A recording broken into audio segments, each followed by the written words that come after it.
In this guide, you'll learn how to change or remove phone number on Spotify. Let's get started. First, launch your Spotify account.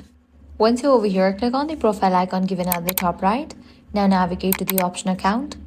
Click on the option Edit Personal Info. Over here, you're going to find all of your details. From here, you might be able to change your phone number. In case you're unable to find the phone number over here, what you will need to do is navigate to this website, support.spotify.com. You will be directed to this page. Now in the search box, type in Contact Spotify Support Team. Then click on the option Message Us.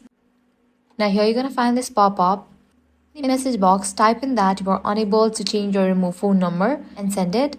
With that, Spotify support team will get back to you. You can have the conversation, and with this, you will be able to change or remove phone number on Spotify.